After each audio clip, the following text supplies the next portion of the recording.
Okay, let me be straight with you right now, because something is happening in Berea that I think deserves a real conversation. Not the hot take version, not the clickbait version, but the actual honest assessment of what is unfolding at Brown's facility as we sit here on June 2nd, 2026. Shedeur Sanders is winning the Cleveland Browns quarterback competition, not trending toward winning it, not positioned to potentially win it with the right circumstances. Winning it. Right now. Today. And the people saying that are not the ones you would expect. That is the part I keep coming back to.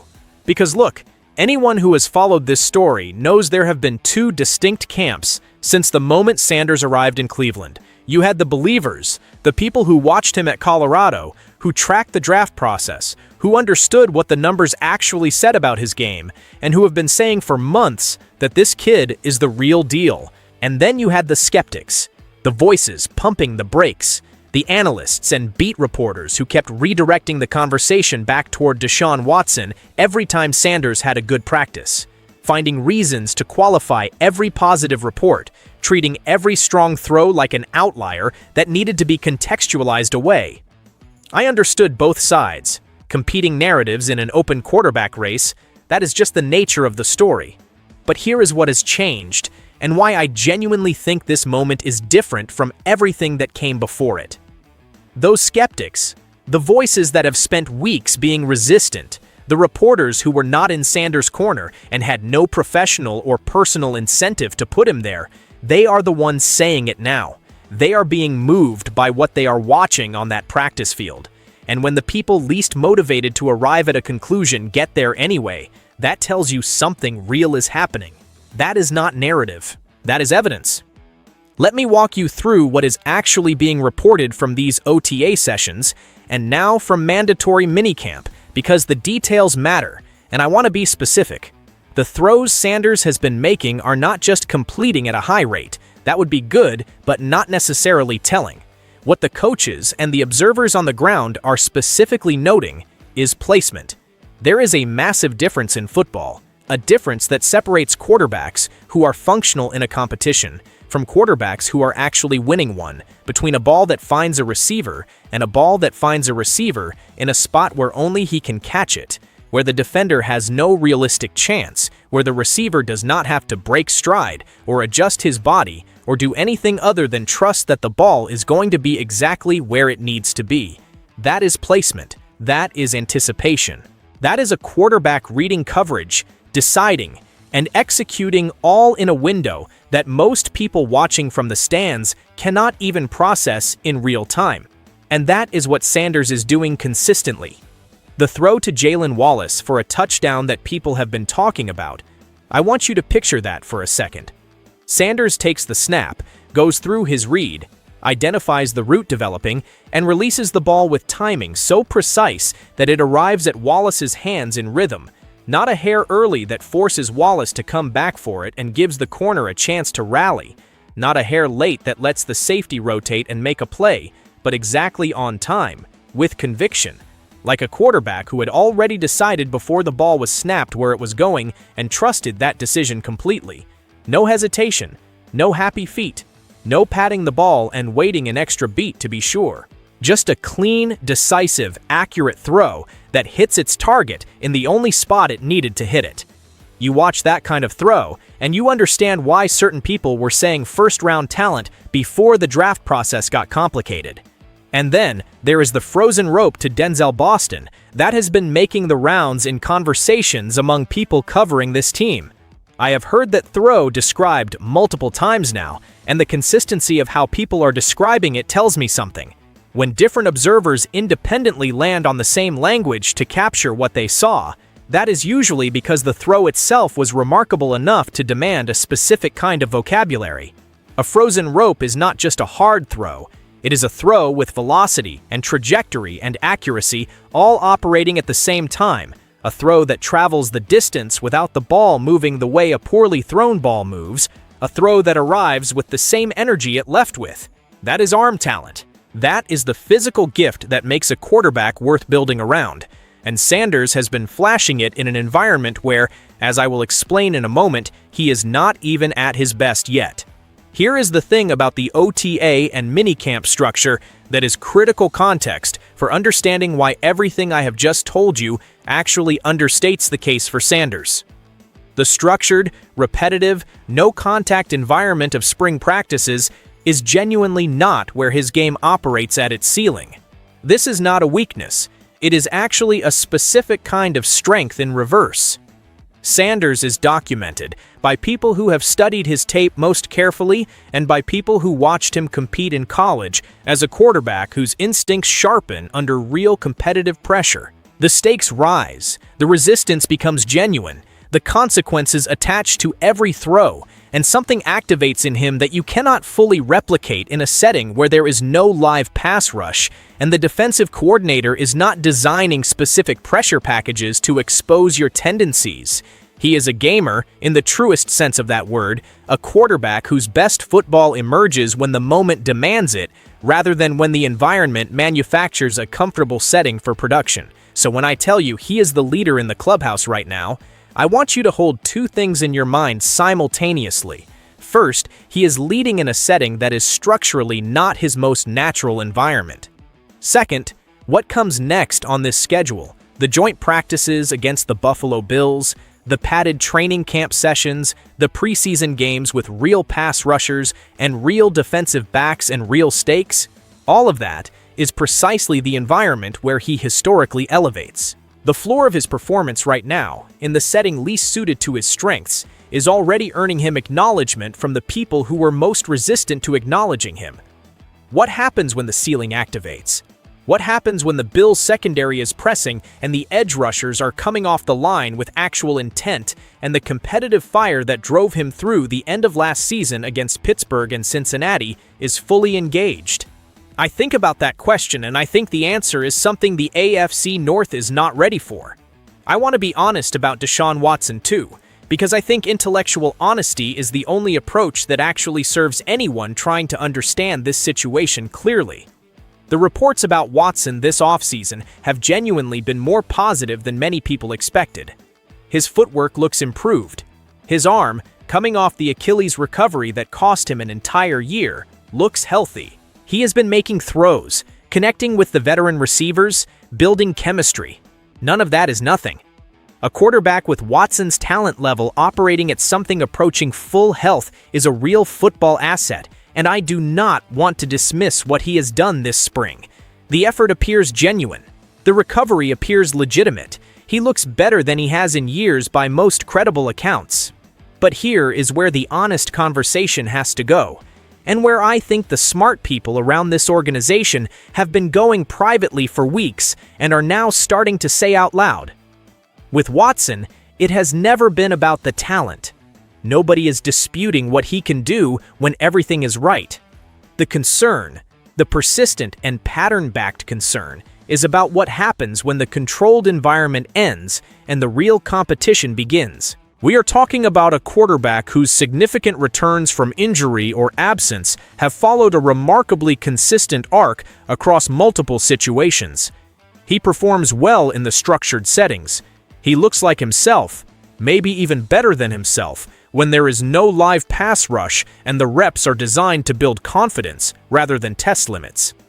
And then the real season arrives. The physical demands compound over weeks. The opposing coordinators have film to work with, and the performance has not matched the spring. That is not a criticism invented by people who want him to fail. That is a documented pattern. And asking people to look at him throwing in shorts during OTAs and conclude that a full NFL season after 2 Achilles ruptures on the same tendon is going to unfold differently from the documented history, that requires a level of optimism that the evidence has not earned. What I find most significant about the current moment is not just what Sanders is doing. It is the context in which he is doing it, specifically the organizational context, because that context is completely different from anything he has operated in since arriving in Cleveland. Under the previous regime, the quarterback evaluation process last year was documented by multiple reporters covering the team to have been structured in a way that was not genuinely open. Joe Flacco ended up starting games without the meaningful first-team reps during training camp that a legitimate competition would have required. The depth chart operated as if conclusions had been reached before the process was allowed to produce them. Sanders was being evaluated on a scale that had weight on one side before anyone took a snap. That is not something I am manufacturing. That was reported. That was confirmed. That was real. The regime is different now. Todd Monken is running this competition, and the observers covering it have been consistent in describing the rep distribution as genuinely even, the evaluation as legitimately open, the thumb off the scale in a way it was not before. For the first time since Sanders arrived in Cleveland, he is competing on a level surface. And on a level surface, after weeks of spring work, the evidence that has accumulated points to the same place. He is the leader. The previous setup needed the structural advantage to keep that from happening. The current setup gave neither quarterback a structural advantage. And the result, produced by fair competition rather than organizational predetermination, is Sanders ahead. There is something in that which I keep thinking about, because it says something not just about this competition, but about what was lost last year by not allowing the process to be genuine. How many regular season games were played with a depth chart that was protected from real evaluation rather than produced by it? What does that cost a franchise? What does it cost a young quarterback who was clearly capable of performing at this level, who just needed the structure around him to actually be honest? Those are uncomfortable questions, but they are worth asking, because the answer to them is part of why this offseason feels different, and why the stakes of getting this evaluation right feel so high. The receiver situation is something I have been careful about throughout this process, because I think it is genuinely important, and I have not wanted to oversell positive signs before they become real trends. The drop issues that were prominent in the early OTA sessions were a legitimate concern. A quarterback can make perfect throws and still be undermined by a receiver room that cannot consistently secure the ball, and the early reports suggested that was a real problem worth tracking. What I can tell you now is that the conversation around drops has quieted noticeably as camp has progressed. Wallace catching that touchdown throw cleanly. Boston making plays on the throws that have been circulating. The younger receivers competing for roster spots, bringing the kind of urgency that tends to clean up technical issues faster than coaching can, because the cost of an undisciplined release or a concentration breakdown is not just a rep lost in practice, but potentially a roster spot lost entirely. Even the ongoing conversation around Jerry Jeudy, who has been a question mark, has shifted slightly in a more encouraging direction recently. I will be honest that I will not fully believe the receiver situation is resolved until I see it consistently in live game action, because practice is practice and games are games, and that distinction matters enormously for a group that has had concentration issues. But the trend is better.